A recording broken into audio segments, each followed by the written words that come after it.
Wales, ranked 19th in the world by FIFA. Welsh Dragon couldn't be more excited for the upcoming tournament, this being only their second in the nation's history. Before the Olympics of 1928, FIFA instituted a new law requiring payment for the teams who left their jobs for a month to play in the tournament. All of Britain would then resign from FIFA, meaning Wales would not even rejoin the World Footballing Association until 1946. Qualification for the 1950 tournament was solely against the other nations sharing the island of Britain. The British Home Championship was the name of this prestigious tournament and was the qualification process only used twice, in 1950 and 1954. Unfortunately, Wales would never advance from this competition to the World Cup. Qualification would not be the same for the 1958 tournament, with FIFA separating the British nations into different groups for the first time. A group of three with Czechoslovakia and East Germany, where they played each other twice, would see the Welsh in with a chance.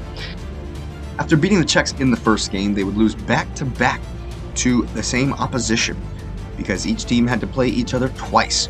Then they would play the East Germans. Hope remained in the last game, where they smashed the East Germans the second time around 4-1. If only the Germans could produce a huge win over the Czechs, the Welsh Dragon would be into the World Cup. The score would not be as lopsided as they needed, and the British team were staying home.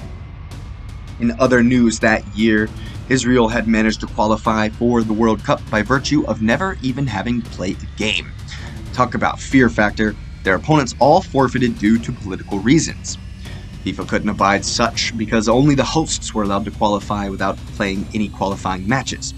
Therefore, Belgium were invited to a playoff with Israel, which they refused to participate in. Wales were the next nation drawn out of the pot, and they were more than happy to take advantage of the opportunity. This ended up being a fateful decision at the time, because then assistant coach of Manchester United was Jimmy Murphy. He was also the head coach of the Welsh national side at the time. Manchester United had a European quarterfinal match against Red Star Belgrade that just so happened to be on the same night as the second leg of the Wales-Israel playoff to qualify for the World Cup.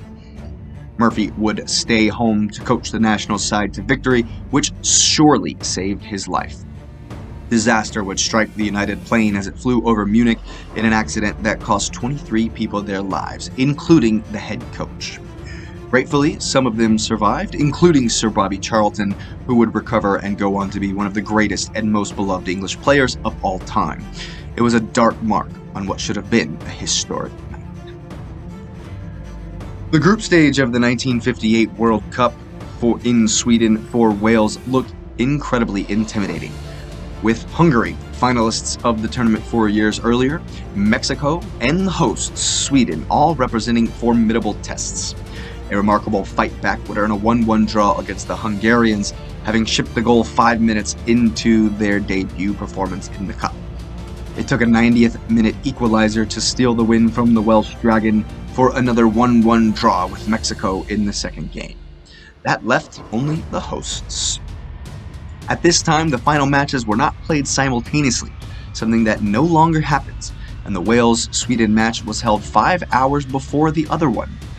It was a famous 0-0 where the hosts were held goalless at home for the first time in over a year, and it meant that there had to be a winner in the other game or both teams would be eliminated. As it was, the Hungarians won comfortably to force a playoff with Wales to qualify for the next round. Wales would once again famously do what they could in the first game and defeat the Magyars once and for all, knocking them out and sending the Dragons through to face, who else? Brazil. A 17-year-old would grab the only goal of the game, getting his very first start in the World Cup. That very same 17-year-old would go on to score 5 more times against France and then against the hosts in the final. Many a World Cup dream ended when Pele took the field against them. It was the end of a dream for the Welsh, the close of a fairy tale, and the beginning chapters of one of football's greatest legends. It's been 64 years since Wales have graced the World Cup pitch, It took Pele himself to quench the fires of the Welsh Dragon in 1958. The likes of Gareth Bale and Aaron Ramsey hoped to lead the Welsh on a run to match the heroics of their forebears in Sweden. The Americans will in their first match, a must-win game when considering the dynamic of this group. Iran is up next, and hopefully qualification is already secured when they take the pitch versus their favorite neighbors on the island of Great Britain, Harry Kane and company. It's time to hear the Dragon roar on the world stage once again.